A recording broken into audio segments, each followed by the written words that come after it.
Sugar జబ్బును అదుపులో ఉంచడానికి తీసుకొచ్చిన జిఎల్పి మందులు, ఇంజెక్షన్లతో సరికొత్త ప్రయోజనం చేకూరుతుంది.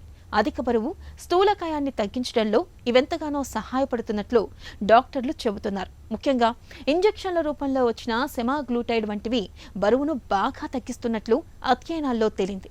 ఆహారం, వ్యాయామ పద్ధతుల్లో బరువు తగ్గలేని వారికి ఈ రకమైన ఇంజెక్షన్లతో మంచి ఫలితం ఉంటుందని నిపుణులు చెబుతున్నారు. ఈ నేపథ్యంలో వెయిట్ లాస్ ఇంజెక్షన్ల గురించిన పూర్తి వివరాల్ని డాక్టర్ని అడిగి ఇప్పుడు తెలుసుకుందాం.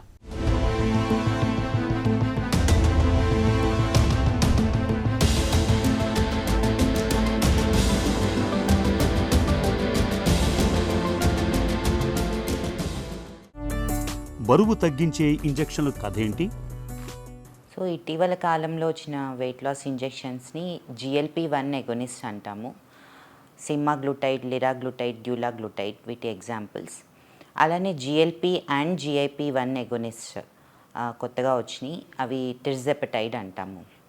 సో ఈ మెడిసిన్స్ని ఇంక్రెటిన్ బేస్డ్ మెడిసిన్స్ అంటాము. ఇంక్రెటిన్ అనేది బాడీలో న్యాచురల్గా ఉండే గట్ హార్మోన్. సో మనం ఫుడ్ తీసుకున్నప్పుడు ఇంక్రెటిన్స్ రిలీజ్ అయ్యి బ్రెయిన్కి, ప్యాంక్రియాస్కి సిగ్నల్స్ అందజేస్తాయి. సో ఇదే విధంగా ఇంజెక్షన్స్ వాడినప్పుడు కూడా మన బ్రెయిన్కి సెటైటీ అంటే ఇంకా ఫుడ్ సరిపోతుంది అనే సిగ్నల్ని అందజేస్తుంది. అలానే తిన్న ఆహారం జీర్ణం స్లోగా అవుతుంది. ప్యాంక్రియాస్ నుంచి కూడా ఇన్సులిన్ ఉత్పత్తి కొద్దిగా ఇంప్రూవ్ అవుతుంది. సో దీనివల్ల ఓవరాల్ వెయిట్ లాస్ అవుతారు, షుగర్ కూడా కంట్రోల్ అవుతుంది. సెమాగ్లూటైడ్ వంటి ఇంజెక్షన్లు నిజంగా ఎంతవరకు పనిచేస్తాయి? సో ఈ GLP-1 ఎగోనిస్ట్ అనేవి టైం టెస్టెడ్ డ్రగ్స్ అండి. అంటే ఆల్మోస్ట్ 2 decades నుంచి వీటి మీద ట్రయల్స్ జరుగుతూనే ఉన్నాయి. మార్కెట్లో కూడా యాజ్ యాంటీ డయాబెటిక్ మెడిసిన్స్ కింద ఉన్నాయి. కాకపోతే వెయిట్ లాస్కి అప్రూవల్ రీసెంట్గా వచ్చింది. అంటే ఆల్మోస్ట్ ఒక 1 decade నుంచి వెయిట్ లాస్కి ఎక్స్క్లూజివ్గా యూస్ చేస్తున్నాము. సో ఈ మెడిసిన్స్ చాలా ట్రయల్స్లో వెయిట్ లాస్తో పాటు షుగర్ కంట్రోల్తో పాటు ఇన్ఫ్లమేషన్, బాడీలో ఇన్ఫ్లమేషన్ తగ్గుతుంది అని ప్రూవ్ అయింది. సో ఓవరాల్ హార్ట్ డిసీజెస్ కానీ, స్ట్రోక్ కానీ బాడీ ఇన్ఫ్లమేషన్ అనేది కారణం. అలానే బీపీ తగ్గటం, కొలెస్ట్రాల్ లెవెల్స్ ఇంప్రూవ్ అవటం కూడా ట్రయల్స్లో గమనించారు. వెయిట్ లాస్ ఇంజెక్షన్లు తీసుకుంటే ఆహార వ్యాయామాల అవసరం లేకుండా బరువు తగ్గవచ్చా? సో డైట్, ఎక్సర్సైజ్ అనేది వెయిట్ లాస్కి ఫౌండేషన్. సో డైట్, ఎక్సర్సైజ్ లేకుండా ఇంజెక్షన్స్ అనేవి పని చేయవు. ఇంజెక్షన్స్ ఒక టూల్ మాత్రమే. సో డైట్, ఎక్సర్సైజ్ ఫాలో అవ్వకపోతే వెయిట్ లాస్ అనేది జరగదు. అండ్ ఇంజెక్షన్స్ యూస్ చేసేటప్పుడు ఎలాంటి డైట్ తీసుకోవాలి అని కొన్ని రూల్స్ ఉంటాయి. ఫస్ట్ హైడ్రేషన్ మెయింటైన్ చేయాలండి. Daily 2.5 to 3 liters water intake ఉండాలి. ఆహారం బ్యాలెన్స్డ్గా ఉండాలి. అంటే ప్రోటీన్ అధికంగా తీసుకోవాలి. ఎందుకు అంటే వెయిట్ లాస్ అంటే ఫ్యాట్తో పాటు మసిల్ కూడా లాస్ అయ్యే ఛాన్సెస్ ఉంటుంది. సో ప్రోటీన్ డైట్ తీసుకోకపోతే మసిల్ లాస్ అవుతుంది. ఫర్దర్గా మెటబాలిజం బ్యాడ్ అయిపోయి షుగర్ లెవెల్స్ పెరిగే ఛాన్సెస్ ఉంటుంది. తర్వాత వెయిట్ లాస్ అయ్యాక వెయిట్ రీగెయిన్ అవ్వకుండా ఉండాలి అంటే లైఫ్ స్టైల్ చేంజెస్ ఖచ్చితంగా పాటించాలి. సో ప్రోటీన్ తీసుకోవటానికి ఇంకొక అడ్వాంటేజ్ ఏంటంటే హెయిర్ ఫాల్ అనేది మనం గమనిస్తాము ఈ ఇంజెక్షన్స్తో. సో ప్రోటీన్ డైట్తో హెయిర్ ఫాల్ అనేది ఉండదు. అలానే వ్యాయామం అనేది కంపల్సరీ. ఎందుకు అంటే ఒట్టి ఫ్యాట్ లాస్ అవ్వాలి, మసిల్ పోకూడదు అంటే స్ట్రెంగ్త్ ట్రైనింగ్ ఎక్సర్సైజెస్ చేయాలి. సో ఫ్యాట్ లాస్ అవ్వటానికి, మళ్ళీ పోయిన వెయిట్ మళ్ళీ తిరిగి రాకుండా ఉండటానికి కూడా లైఫ్ స్టైల్ చేంజెస్ అనేవి కంపల్సరీ. వెయిట్ లాస్ ఇంజెక్షన్లను ఎవరైనా తీసుకోవచ్చా? పరిమితులు ఏమైనా ఉన్నాయా? సో జనరల్గా రికమెండేషన్స్ ప్రకారం వెయిట్ లాస్ ఇంజెక్షన్స్ ఒబీస్ వాళ్ళలో సజెస్ట్ చేస్తున్నాము. అంటే BMI more than 25. అలానే BMI more than 23 అంటే ఓవర్ వెయిట్. ఈ ఓవర్ వెయిట్ ఇండివిజువల్స్లో హెల్త్ కాంప్లికేషన్స్ ఉన్న వాళ్ళలో ఇంజెక్షన్ సజెస్ట్ చేస్తున్నాం.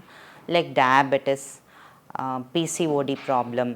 సో ఇట్లా హెల్త్ ఇష్యూస్ ఉన్న వాళ్ళలో కూడా ఇంజెక్షన్స్ తీసుకోవచ్చు. ముఖ్యంగా ఇంకో కేటగిరీ ఉన్నారు, వాళ్ళు లైఫ్ స్టైల్ చేంజెస్ చేసినా కూడా వెయిట్ లాస్ అనేది జరగదు. వీళ్ళలో ఇంజెక్షన్స్ బాగా పనిచేస్తాయి. అండ్ కొంతమందిలో నీ ఆస్టియోఆర్థరైటిస్ కానీ, ఆయాసం అధికంగా ఉంటుంది. వీళ్ళలో వెయిట్ లాస్ అవ్వాలి అని ట్రై చేసినా కూడా అవ్వలేరు. సో ఇలాంటి వాళ్ళలో ఇంజెక్షన్స్ బాగా పనిచేస్తాయి. వెయిట్ లాస్ ఇంజెక్షన్లను తీసుకొని ఆపేసిన తర్వాత మళ్ళీ బరువు పెరుగుతారా? సో వెయిట్ లాస్ ఇంజెక్షన్స్తో వెయిట్ తగ్గిన తర్వాత ఇంజెక్షన్స్ సడన్గా ఆపేస్తే మళ్ళీ వెయిట్ రీగెయిన్ అయ్యే ఛాన్సెస్ ఉంటుందండి. కాబట్టి సో హయ్యర్ డోస్ వాడినప్పుడు ఏంటంటే గ్రాడ్యువల్గా ఇంజెక్షన్ డోస్ తగ్గించుకుంటూ రావాలి. సెకండ్ మోస్ట్ ఇంపార్టెంట్ థింగ్ ఏంటంటే లైఫ్ స్టైల్ చేంజెస్ మనం స్టార్ట్ చేసి ఈ ఇంజెక్షన్స్ యూజ్ చేసిన టైంలో ఏదైతే లైఫ్ స్టైల్ చేంజెస్ మనం స్టార్ట్ చేస్తామో అవి కంటిన్యూ చేయాలి. సో డైట్ ఎక్సర్సైజ్ కూడా ఆపేస్తే వెయిట్ రీగెయిన్ తప్పకుండా ఉంటుంది. వెయిట్ లాస్ ఇంజెక్షన్లు సురక్షితమేనా? దుష్ఫలితాలు ఏమైనా ఉన్నాయా? జనరల్గా ట్రయల్స్లో మనం చూస్తే వెయిట్ లాస్ మెడిసిన్స్ సేఫేనండి.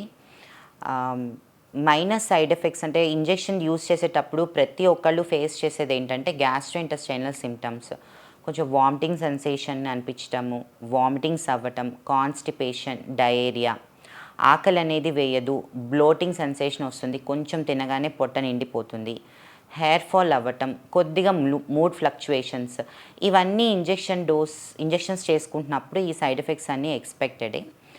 కొద్దిగా సివియర్ కాంప్లికేషన్స్ అంటే ప్యాంక్రెటైటిస్ ఒకటి, గాల్ బ్లాడర్ స్టోన్స్ ఒకటి. సో పొట్ట నొప్పి వచ్చినప్పుడు మనం వెంటనే అలర్ట్ అయ్యి డాక్టర్ని సంప్రదించాలి. ఈ 2 కండిషన్స్ రూల్ అవుట్ చేసుకోవాలి. సో మనం ఇంజెక్షన్ స్టార్ట్ చేసినప్పుడు లో డోస్తో స్టార్ట్ చేసి గ్రాడ్యువల్గా అండర్ డాక్టర్ సూపర్విజన్ డోస్ పెంచుకుంటా పోతే సైడ్ ఎఫెక్ట్స్ని దృష్టిలో పెట్టుకుని మనకి వీలైనంత వరకు ఇంజెక్షన్స్ సేఫే. అండ్ కొంతమందిలో ఎవరికైతే సివియర్ జిఐ సైడ్ ఎఫెక్ట్స్ ఉంటాయో అంటే సివియర్గా బ్లోటింగ్, గ్యాస్ట్రైటిస్ లేదా గాల్ బ్లాడర్లో స్టోన్స్ ఉన్నవాళ్ళు వీలైనంత వరకు ఇంజెక్షన్స్ అవాయిడ్ చేయాలి. ప్రెగ్నెన్సీ, బ్రెస్ట్ ఫీడింగ్, ఫ్యామిలీలో ఎవరికైనా థైరాయిడ్ క్యాన్సర్ ఉన్నా కానీ, హిస్టరీ ఆఫ్ ప్యాంక్రెటైటిస్ ప్రాబ్లం ఉన్నా కానీ ఇంజెక్షన్స్ వీలైనంత వరకు అవాయిడ్ చేయాలి. కొత్తగా వచ్చిన టెరిజెపటైడ్ వంటి మందులు ఎంతవరకు మేలు? టెరిజెపటైడ్ అంటే మౌంజారో. ఈ injection GLP and GIP agonist అంటే ఇవి 2 హార్మోన్స్ని బేస్ చేసుకుని ప్రొడ్యూస్ చేసిన ఇంజెక్షన్ అండి. సో ఈ డెఫినెట్గా వెయిట్ లాస్లో ప్రీవియస్ మెడిసిన్ కంటే బాగా పనిచేస్తున్నాయి. Semaglutide group of drugs 10 to 15% weight లాస్ని చేస్తే ఈ group of drugs 15 to 22% weight loss మనకి రిజల్ట్ చూపిస్తుంది. అలానే సైడ్ ఎఫెక్ట్స్ కూడా ఈ కొత్తగా వచ్చిన టెరిజెపటైడ్తో కొంచెం తక్కువగానే ఉంటాయి. వెయిట్ లాస్ అవ్వడానికి డైట్ అండ్ ఎక్సర్సైజ్ చాలా ఇంపార్టెంట్. మెడిసిన్స్ ఒక టూల్ మాత్రమే, డైట్ అండ్ ఎక్సర్సైజ్తో పాటు వీటిని వాడాలి. వెయిట్ లాస్ ఇంజెక్షన్లను ఎప్పుడు వాడకూడదు? వీటిపై ఎలాంటి అవగాహన అవసరం? ప్యాంక్రెటైటిస్ హిస్టరీ ఉన్నప్పుడు కానీ, థైరాయిడ్ క్యాన్సర్ ఫ్యామిలీలో ఎవరికన్నా ఉన్న ఇంజెక్షన్స్ వాడకూడదు. సివియర్ గ్యాస్ట్రిక్ ప్రాబ్లం ఉన్నవాళ్ళు, గాల్ బ్లాడర్ స్టోన్స్ ఉన్నవాళ్ళు ఇంజెక్షన్స్ వాడకూడదు. ప్రెగ్నెన్సీ, బ్రెస్ట్ ఫీడింగ్ వాళ్ళలో ఇంజెక్షన్స్ అడ్వైస్ చేయము. అండ్ కాస్మెటిక్ రీజన్స్తో కూడా ఇంజెక్షన్స్ అనేవి వాడకూడదు. ఒక 5 kgs ఈ మధ్యకాలంలో న్యూస్లో వింటున్నాము బ్రైడల్ ప్యాకేజ్లో కూడా ఇంజెక్షన్స్ ఇంట్రడ్యూస్ చేస్తున్నారని. So without doctor consultation injections వాడకూడదు. ఎందుకంటే డోస్ అనేది ఎంత వాడాలి, ఎప్పుడు మనం పెంచుకోవాలి అనేది డాక్టర్ కన్సల్టేషన్తోనే మీరు చేయాలి. బరువును తగ్గించే జిఎల్పి ఇంజెక్షన్లు మందులకు మన దేశంలో ఇంకా అనుమతి లభించలేదు. ప్రస్తుతానికి విదేశాల్లో మాత్రమే వాటిని బరువు తగ్గించడానికి వాడుతున్నారు. అయితే డాక్టర్ల విచక్షణ మేరకు ఈ మందుల్ని సూచించే అవకాశం ఉంటుంది. కాబట్టి మందులతో ఉన్న లోటుపాట్లు, ఉపయోగాలు అన్నిటినీ డాక్టర్తో చర్చించిన తర్వాతే నిర్ణయం తీసుకోవడం అన్ని విధాలా మేలు.